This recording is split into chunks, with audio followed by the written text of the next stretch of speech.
वालेकुम स्टूडेंट्स, उम्मीद है आप सब खैरियत से होंगे। आज उर्दू अलिफ में हमने सबक नंबर 12 सबसे ऊंचा ये झंडा हमारा रहे का मुताला करना है। इसके अल्फाज मानी लिखने हैं। इसके साथ साथ हमने इसके कुछ मश्की सवालात भी किताब पर हल करने हैं। परचम कहने को तो कपड़े का एक टुकड़ा होता है, लेकिन खास तनासुब और रंगों के मिलाप के साथ ये किसी कौम की पहचान और शनाख्त बन जाता है। गुलाम कौमों का कोई परचम नहीं होता, क्योंकि परचम किसी भी कौम की आज़ादी और खुदमुख्तारी की अलामत होता है और यही परचम की अहमियत है। इसी अहमियत को मद्देनजर रखते हुए हर परचम के आदाब होते हैं कि उसे किस तरह से लगाना चाहिए और किन किन बातों का परचम के लिए ख्याल रखना ज़रूरी है। ये आज हम इस सबक के जरिए पढ़ेंगे। इसमें हम सबसे पहले खास अल्फाज के मानी लिख लेते हैं। आबोताब, चमक दमक, चाक चौबंद, चुस्त, चाबुक दस्ती, हुनरमंदी, फुर्ती, हिलाल, पहली रात का चांद, अदबो एहतराम, इज्जतो एहतराम, पुरवकार, इज्जत से भरपूर, खुदमुख्तारी, आज़ादी, तौहीन, जिल्लत, बेइज्जती या बेअदबी, सुपूत, लायक बेटा या फर्माबरदार बेटा, सल्यूट, सलामी देना या हम इसे फौजी सलाम के बारे में भी जानते हैं। मरीहा 7वीं जमात में पढ़ती है। पिछले 2 हफ्तों से उसकी जमात तालीमी और तफरीही सैर का प्रोग्राम बना रही थी।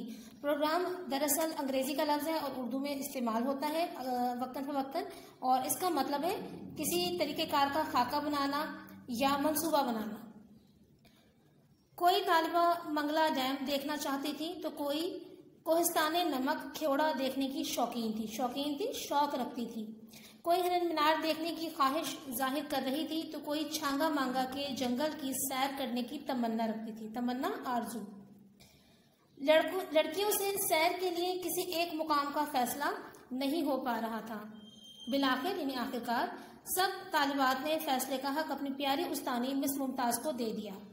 मिस मुमताज़ ने कहा, प्यारे बच्चों, इंशाअल्लाह यानी अल्लाह ने चाहा तो हम लाहौर जाएंगे। वहाँ मीनार पाकिस्तान, बादशाही मस्जिद और शाही कला देखने के बाद हम सपहर को वाघा की सरहद पर जाएंगे। सपहर तीसरा पहर यानी कि दोपहर के बाद और शाम का दरमियानी वक्त जो है वो सपहर कहलाता है। और परचम उतारने की तकरीब देखेंगे। मुकर्ररा दिन वो सपहर के वक्त वाघा की सरहद पर पहुंच गए। फ़ज़ा मिल्ली नगमों से गूंज रही थी। फ़ज़ा यानी माहौल। लोग बहुत पुरजोश, जोश से भरपूर दिखाई दे रहे थे। वो पाकिस्तान का मतलब क्या, ला इलाहा इल्लल्लाह और पाकिस्तान जिंदाबाद के नारे लगा रहे थे। लाउड स्पीकर की आवाज़ और लोगों के नारों के बायस कान पड़ी आवाज़ सुनाई ना देती थी। कान पड़ी आवाज़ सुनाई ना देना ये भी मुहावरा है और इसका मतलब होता है बिल्कुल आवाज़ ना सुनाई देना, इस कदर शोर होना कि कोई आवाज़ आपको दूसरी सुनाई ना दे। लाउड स्पीकर पर नगमा गूंज रहा था, चांद रोशन चमकता सितारा रहे, सबसे ऊंचा ये झंडा हमारा रहे। लोग इस नगमे पर झूम रहे थे। हजारों लोगों के हाथों में पाकिस्तानी झंडे और झंडियां थीं। वो इन्हें फ़ज़ा में लहरा रहे थे। सामने वाघा के सरहदी दरवाजे पर सब्ज हिलाली परचम पूरी आबोताब के साथ, पूरी चमक दमक के साथ लहरा रहा था। सब्ज हिलाली परचम इसलिए कहते हैं हमारे कौमी परचम को, क्योंकि एक तो वो सब्ज रंग का है और दूसरा उस पर चांद बना हुआ है, पहली रात का चांद बना है, इसलिए इसे सब्ज हिलाली परचम कहते हैं। सूरज गुरूब होने को था यानी सूरज डूबने को था, शाम होने वाली थी। अब परचम उतारने का मरहला आन पहुंचा था। मरहला मंजिल, मुकाम।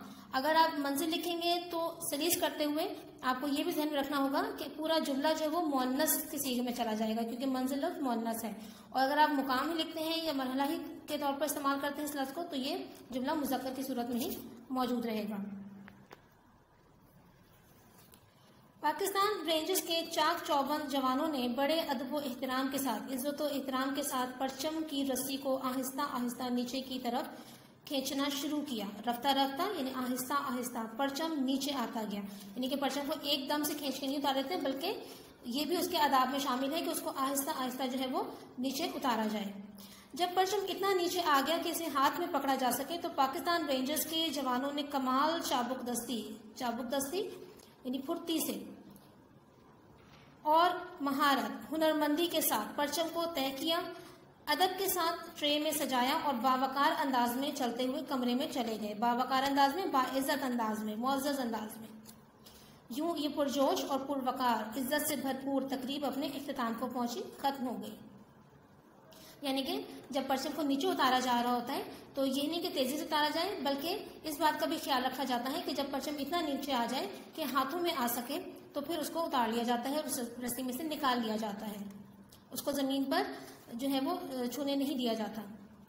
वापसी पर मिस मुमताज और तालिबात कौमी परचम के हवाले से बातचीत यानी गुफ्तगू करती रहीं, जो कुछ इस तरह है। राबिया, मैडम हमें कौमी परचम के बारे में कुछ मालूमात दें। मैडम, कहने को तो परचम कपड़े का एक टुकड़ा होता है, लेकिन जब ये कपड़ा किसी खास तनासुब, किसी खास मुताबिकत, मिलाप और मखसूस रंगों के बायस परचम की शक्ल इख्तियार कर लेता है, अपना लेता है, तो ये महज का मतलब सिर्फ कपड़े का एक टुकड़ा नहीं रहता, बल्कि ये उस मुल्क की इज्जत और वकार की अलामत बन जाता है, उस मुल्क की इज्जत और वकार का निशान बन जाता है। कौमी परचम किसी भी मुल्क की पहचान और शनाख्त होता है। शनाख्त का मतलब भी पहचान है, यानी कि शनाख्त और पहचान एक दूसरे के मुतरादिफ अल्फाज हैं। हमारा परचम हमारी आज़ादी और खुद मुख्तारी का निशान है। खुद मुख्तारी का मतलब भी आज़ादी है, और अगर सलीस में आप लिखेंगे तो फिर आप इसको आज़ादी का निशान लिख सकते हैं। फातिमा, मैडम हमारे परचम पर चांद सितारा क्यों बनाया गया है। मैडम, फातिमा बेटी, हमारा परचम 2 रंगों पर मुश्तमिल है, इसमें सब्ज और सफ़ेद रंग शामिल है।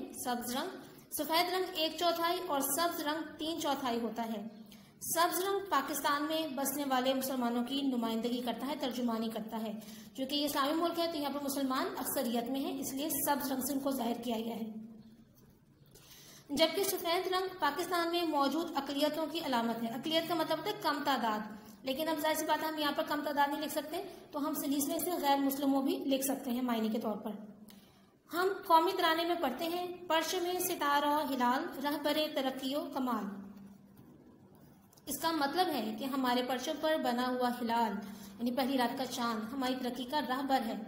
हिलाल पहली रात के चांद को कहते हैं। जिस तरह हिलाल बढ़ते बढ़ते पूरा चांद बन जाता है, इस तरह अल्लाह के फजलो करम से, फजलो करम दोनों का मतलब मेहरबानी है, ये सब एक दूसरे के मुतरादिफ अल्फाज हैं। हमारा वतन भी तरक्की के रास्ते पर गामजन रहेगा, चलता रहेगा। इस पर 5 कोनों वाला सितारा बना हुआ है। 5 कोनों से इस्लाम के 5 सुतून मुराद हैं।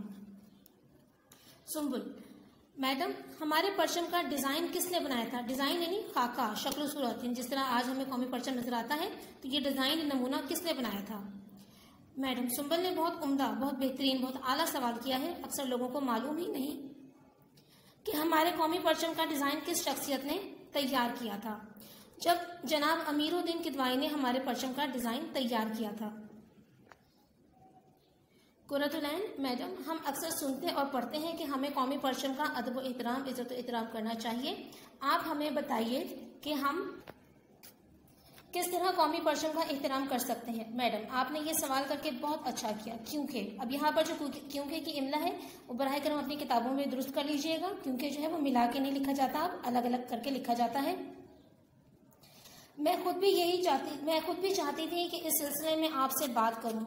याद रखिए, जब अपने मुल्क में कई मुल्कों के परचम एक साथ लहराए जाएं तो कोई भी परचम पाकिस्तान के परचम से ऊंचा नहीं लहराया जाएगा। सायरा, मैडम अभी हमने वाहगा की सरहद पर देखा था, गेट पर पाकिस्तान के परचम के साथ भारत का परचम भी लहरा रहा था और दोनों एक जैसी बुलंदी पर थे। अब देखिए स्टूडेंट्स, यहाँ पर उन्होंने कहा कि कोई भी परचम जो है वो कौमी परचम से ऊपर नहीं होगा, लेकिन वो दोनों एक बुलंदी पर इसलिए थे क्योंकि वो दोनों अपनी अपनी सरहद पर मौजूद थे परचम। मैडम, सायरा बेटी आपने बिल्कुल ठीक कहा। अलबत्ता याद रखिए, अक़वाम मुत्तहिदा की इमारत पर अक़वाम मुत्तहिदा का परचम बाकी परचमों से ऊंचा लहराता है। बाकी तमाम ममालिक के परचम एक सी ऊंचाई पर लहराते हैं। अगर किसी इदारे के साथ कौमी परचम लहराया जाए तो कौमी परचम लाजमन ज़रूरी है, ये बात लाजिम है कि ऊंचा रखा जाएगा। बास के साथ सफ़ेद परचम का सफ़ेद रंग वाला हिस्सा आएगा। परचम के आदाब में एक नहायत अहम बात यह है कि इसे पाँव, जूतों, ज़मीन या किसी भी गंदी चीज़ से छूने से बचाना ज़रूरी है। इसी तरह परचम को तुलुए आफ्ताब के बाद लहराना चाहिए, यानी सूरज निकलने के बाद जब दिन की रोशनी जाहिर होने लगे तो लहराना चाहिए, और गुरूब आफ्ताब से पहले उतार लेना चाहिए, सूरज डूबने से पहले उतार लेना चाहिए।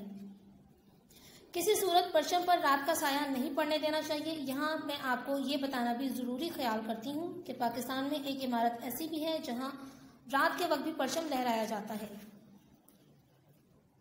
बहुत सी तालिबात हैरानी के साथ, मैडम वो कौन सी इमारत है? मैडम भाई ये पार्लियामेंट हाउस है, यहाँ रात को भी परचम लहराता रहता है, लेकिन एक खास इंतज़ाम बंदोबस्त के साथ, और वो ये कि मसनूई रोशनी के साथ परचम को रोशन रखा जाता है। नाइला, मैडम हम 14 अगस्त को अपने घरों, दुकानों, इमारतों और कौमी परचम लहराते हैं, मगर ये परचम रात के वक्त नहीं उतारते। मैडम बेटी लोगों को मालूम ही नहीं कि परचम के आदाब क्या हैं। अगर उन्हें मालूम हो कि रात के वक्त परचम लहराना परचम की तौहीन है, बेइज्जती है, जिल्लत है, बेअदबी है, तो मुझे यकीन है कोई ऐसा ना करे। आयशा, मैडम 14 अगस्त को हम अपने स्कूलों, बाजारों और घरों को कागज़ की झंडियों से भी सजाते हैं। हम इन झंडियों को उतारना भूल जाते हैं। हवा के चलने या बारिश की वजह से ये झंडियाँ ज़मीन पर गिरती रहती हैं। आपने अभी बताया है कि झंडे का ज़मीन या जूतों से छूना आदाब के खिलाफ है, लेकिन हम तो इसका ख्याल ही नहीं रखते।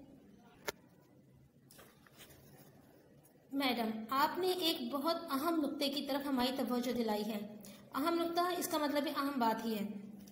ये हमारा फ़र्ज़ है, ये हमारी जिम्मेदारी है कि जहाँ कपड़े से बने हुए झंडे का अदब करें, वहाँ कागज़ या प्लास्टिक के बने हुए झंडों या झंडियों का भी दिलो जान से अदब व एहतराम करें। झंडियों का ज़मीन पर गिरना और उन्हें पांव तले रौंदना बहुत बुरी बात है। तले का मतलब नीचे और रौंदना का मतलब कुचलना, यानी कि हमें इस बात का खास ख्याल रखना चाहिए कि हम झंडे को जो है ना तो ज़मीन पर गिरने दें और ना ही उसे पांव के तले रौंदें। झंडियाँ लगाने वालों को इस बात की तरफ खास तवज्जो देनी चाहिए कि कोई झंडी नीचे ना गिरे। इसी तरह कौमी परचम पर कोई लफ्ज़ या तस्वीर ना बनाई जाए। इसी तरह से परचम को जलाना भी उसकी तौहीन है।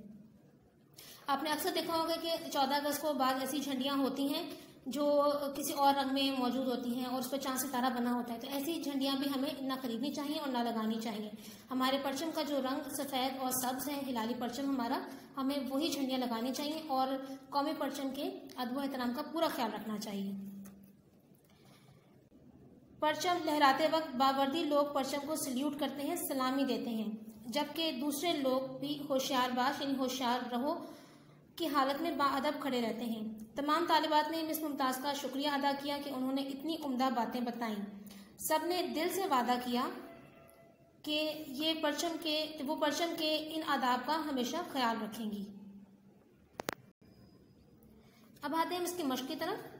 मश्क में आज हम अपना सवाल नंबर 2, 8 और इसके साथ साथ सवाल नंबर 9 हल करेंगे। सवाल नंबर 2 हमारे पास कसीरुल इंतखाबी सवालात हैं।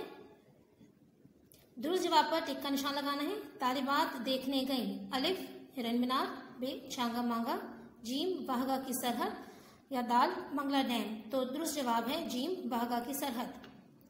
परचम पर सब्ज रंग होता है।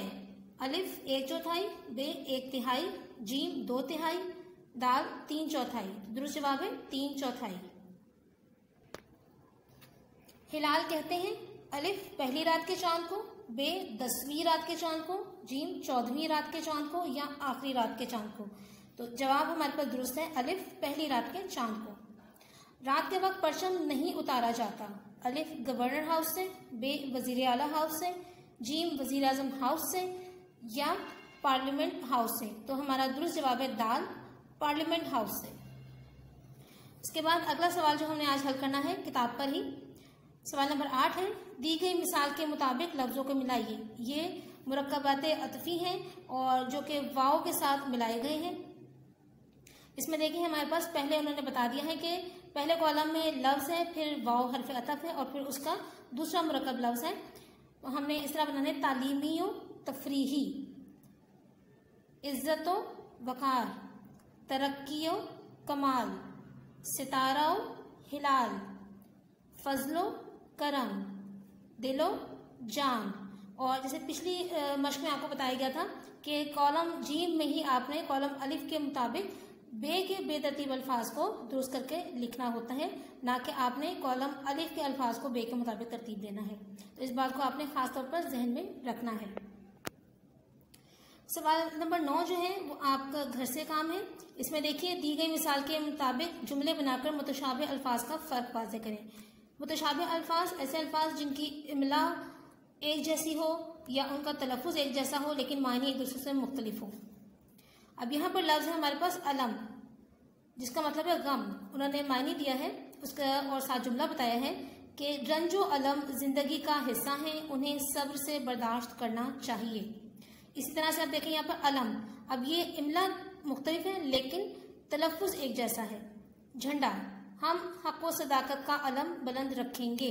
इसी तरह से आपने हिलाल और हिलाल यानी हाय होती वाला हिलाल और हव्वस वाला हिलाल, नुक्ता और इस नुक्ते का तोय और काफ वाला जो है इसका आपने फ़र्क वाज़े करना है। पहले मानी लिखने हैं आपने इनके और फिर इन अल्फाज को आपने जुमलों में इस्तेमाल करना है। और ये जहन में रखिएगा कि जो वाहिद लफ्ज़ है वो वाहिद ही इस्तेमाल होगा, उसकी आप जुमले में जमा नहीं बना सकते।